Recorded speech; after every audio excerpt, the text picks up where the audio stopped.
The three things that I think have to be clear in your heart to be successful at accomplishing a goal. Number one is to know your calling. If you don't have clarity on your calling, it can feel like you're lost. Oftentimes, God's call doesn't come until later on. And so when God hasn't given you a call yet, then you are to submit and be faithful where God's planted you. And I think about Joshua, before he didn't know what his call was. He didn't know that God was going to have him replace Moses. And we're talking about 40 years in the wilderness. And for 40 years, he served faithfully. And the Bible said Moses would go into the tent of meeting and he would just go and hang out, and because he didn't have a call of his own. And until you've heard a call of your own, God has you where he wants you. And so many people try to figure out their call.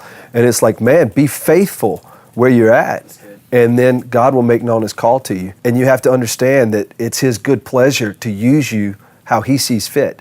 And if, man, you die without ever hearing a call, it means you're to be faithful to the place that he's planted you.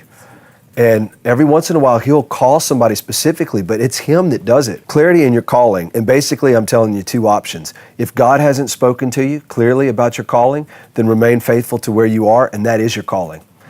And as part of this team, God has called you here. God has called you to be fruitful here. And don't second guess the call. Don't think, man, maybe I'm not called to do this. You are here by God's divine assignment and arrangement. And you have to just say yes and be fruitful. And then the second thing that you need clarity on is your strategy. Once your calling is clear, strategy becomes the utmost importance. How am I going to accomplish this assignment? How am I going to accomplish this call? And if you're not clear about what I'm expecting of you, or if you're not clear about the assignment in front of you, you should be persistent until it becomes abundantly clear.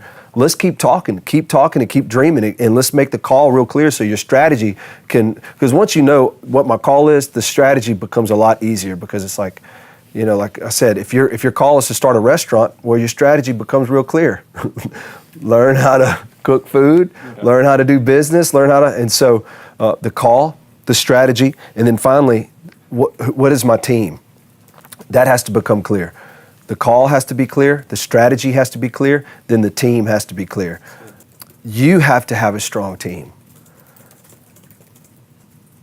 Last week we talked about how you're only successful when your kids have kids. And guys, I want you to really think about, who is my team? Who is the Lord given me as my team? And guys, it shouldn't be 3 people. It should be 15 people. I mean, you should have a strong team. They should feel valued, they should feel loved, and they should know the clarity of your strategy. I think it's so important to know your call, know your strategy, and know your team.